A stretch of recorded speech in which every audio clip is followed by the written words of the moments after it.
Bonjour à tous et bienvenue chez moi. Donc aujourd'hui, je voulais explorer avec vous un concept qui est plutôt sous-estimé. C'est l'influence profonde que notre entourage a sur notre vie, notre façon de penser et même d'être. Même si on a l'impression de ne pas être manipulable et influençable, c'est important de creuser ce concept. Est-ce que vous avez déjà remarqué que vous vous sentez plutôt motivé, énergique quand vous avez passé du temps avec certaines personnes, tandis que d'autres vous laissent vider et négatif?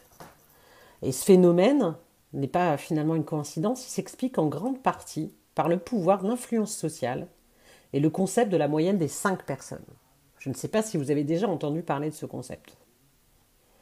En fait, c'est un concept qui a été popularisé par Jim Rohn, qui est un entrepreneur américain de renom, qui est décédé au début des années 2000, que je vous conseille vraiment d'aller chercher dans sa biographie. Je ferai peut-être un jour un podcast sur lui, parce que je trouve son parcours inspirant, et qui affirmait qu'on est la moyenne des 5 personnes que nous côtoyons le plus. En fait, c'est l'idée selon laquelle toutes les personnes que vous voyez le plus, ces 5 personnes, met en lumière l'impact que cela a sur notre vie. Alors c'est plus qu'une simple affirmation. Ce concept s'appuie sur des mécanismes qui sont plutôt psychologiques bien réels, comme le fonctionnement des neurones miroirs, que je vais expliquer juste après, et le phénomène de l'influence sociale. Lorsque nous entourons de personnes négatives, pessimistes ou stressées, leurs émotions, leur état d'esprit va se propager au groupe, donc à nous, influençant négativement notre façon de penser et notre façon d'agir. A l'inverse, si on s'entoure d'individus positifs, enthousiastes, motivés, ça crée un environnement propice à l'épanouissement personnel et aussi un sentiment de sécurité. Leur énergie positive, leur volonté de réussir nous inspire, nous motive à nous dépasser et à atteindre nos objectifs. Et cela, ça peut être autant à titre personnel qu'à titre professionnel, qu'on soit collaborateur ou chef d'entreprise. Alors, ce n'est pas une fatalité, ce principe des 5 personnes, mais il est plutôt une prise de conscience. J'aimerais que vous preniez conscience du pouvoir que nous avons sur notre entourage et sur notre propre vie. Et l'influence, l'impact qu'a l'entourage sur nous. En choisissant consciemment les personnes que nous fréquentons, en cultivant des relations positives et en nous éloignant des influences négatives, nous allons créer un environnement qui va être favorable à notre développement personnel et surtout à notre épanouissement et à notre bonheur, tout simplement, même si nous avons chacun notre définition du bonheur. Alors je ne suis pas en train de dire, attention, quelqu'un ne va pas bien, on ne va pas le mettre de côté. Je parle de personnes profondément négatives, pessimistes et stressées. Vous avez quand même la capacité et le devoir, entre guillemets, d'être un soutien pour les personnes que vous aimez et de ne pas laisser de côté quelqu'un qui va mal. On parle vraiment d'un comportement récurrent, régulier, d'une personne pessimiste au quotidien. En d'autres termes, les personnes qui vous entourent, qu'il s'agisse de votre famille, de vos amis, de vos collègues, de vos fréquentations, ont un impact significatif sur votre état d'esprit, sur votre mindset, comme j'aime bien le dire, l'état d'esprit en français, puisque certains ne savent pas ce que veut dire mindset. Le concept de la moyenne des 5 personnes trouve son fondement dans donc comme je vous le disais, sur les neurones miroirs, qui sont des cellules cérébrales. Elles sont extraordinaires parce qu'elles s'activent quand on commence à observer le comportement des autres. On peut l'observer avec les enfants, par exemple, puisque sur les bébés, sur les enfants en bas âge, leur modèle, c'est nous. Il faut comprendre le fonctionnement de notre cerveau. Parce que ce fonctionnement, ces neurones miroirs, jouent un rôle crucial dans ce processus d'influence et de modélisation.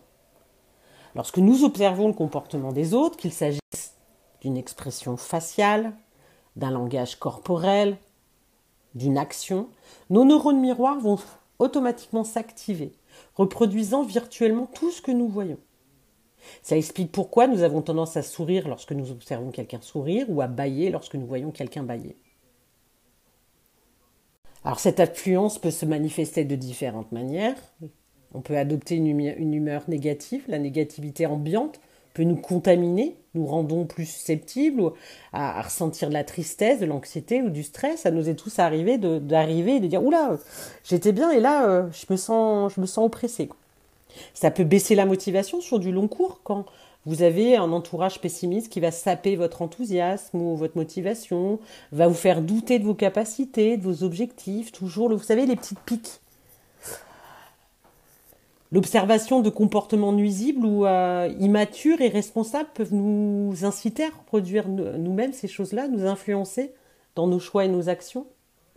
Alors qu'à contrario, s'entourer de gens enthousiastes, motivés, va créer un cercle vertueux qui va stimuler votre propre épanouissement. Leurs émotions et leur état d'esprit positif s'activent dans nos neurones miroirs, nous inspirant et nous motivant à nous dépasser. Alors, il faut voir ces neurones miroirs non pas comme une fatalité où on va se laisser glisser et tant pis, c'est une obligation, je copie ce que je vois, mais plutôt une opportunité. Parce que si vous comprenez le fonctionnement de ces neurones miroirs, vous allez choisir consciemment maintenant votre entourage. Vous allez pouvoir utiliser ce pouvoir invisible à votre avantage. Donc en résumé, le concept de la moyenne de ces 5 personnes s'appuie sur ce phénomène des neurones miroirs. Les personnes que nous côtoyons le plus influencent inconsciemment nos pensées, nos émotions et nos comportements. Si nous nous entourons de personnes négatives, pessimistes, stressées, leurs émotions, leur état d'esprit risquent de se propager à vous, à nous tirant vers le bas. Et donc, à contrario, s'entourer de personnes positives, enthousiastes, motivées, crée un environnement propice à votre propre développement et votre épanouissement. Leur énergie positive est, comme on dit, contagieuse. Elle nous inspire, nous motive à nous dépasser et à atteindre nos objectifs. Et donc, je ne suis pas en train de dire que l'influence de notre entourage est uniquement négative. C'est plus vous pousser à cultiver des relations saines et positives avec des personnes qui vont nous soutenir, nous encourager et nous inspirer, qui peut avoir donc un impact considérable dans notre vie, d'un côté comme de l'autre.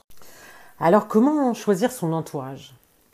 Déjà, prendre conscience de l'influence de notre entourage est la première étape pour en tirer parti. Et comment choisir les personnes que nous voulons côtoyer et cultiver des relations positives.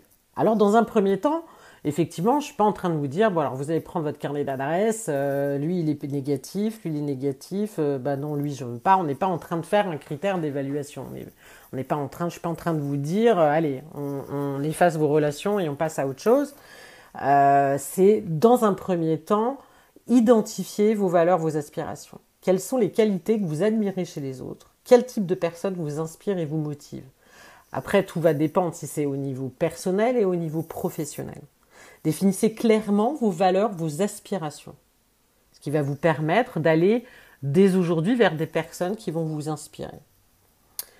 Vous allez aussi, dans un deuxième temps, être sélectif. Ne laissez pas n'importe qui entrer dans votre vie. Soyez, comment je pourrais dire ça, le gardien de votre cercle intime. Apprenez à dire non aux personnes qui vous drainent, qui vous critiquent, qui ne correspondent pas à vos valeurs. Ça paraît évident, mais nous avons tous des gens où on a côtoyé parfois des gens comme ça et on s'est dit « c'est pas grave, il est comme ça ». Non pas forcément l'enlever de votre vie, mais en tout cas lui dire. Parce qu'il faut protéger votre énergie et votre temps pour les relations qui vous nourrissent et vous élèvent. Le temps passe vite, parfois on n'a pas beaucoup de temps, autant le passer avec des gens qui vont vous faire du bien. On n'est pas là pour passer du temps à se faire du mal avec des gens qui vous entraînent vers le bas. En troisièmement, vous pouvez investir dans des relations positives. Nourrissez les relations avec les personnes qui vous apportent du soutien, de l'encouragement. Passez du temps de qualité et exprimez votre gratitude et offrez-leur leur soutien en retour. Ce n'est pas que dans un seul sens. Les relations positives doivent être réciproques. Il y a la notion de réciprocité. Et le plus important pour moi à mon niveau, ce que je trouve le plus intéressant et ce que moi-même j'essaye de travailler en ce moment, c'est d'être la personne que vous voulez attirer. N'oubliez jamais que vous avez également une influence sur les personnes que vous côtoyez. de cultiver des qualités positives telles que l'optimisme, la bienveillance et la motivation, vous attirez naturellement des personnes qui vous ressemblent et qui partagent vos valeurs. Alors encore une fois, ne pas aller bien, être dans le creux de la vague ne fait pas de vous quelqu'un de négatif. Parce qu'effectivement, j'ajouterais que l'authenticité est importante dans nos relations. Je vous remercie de votre écoute et la prochaine fois, je parlerai effectivement d'investir dans les relations positives, comment nourrir les liens qui vont vous élever vers le haut.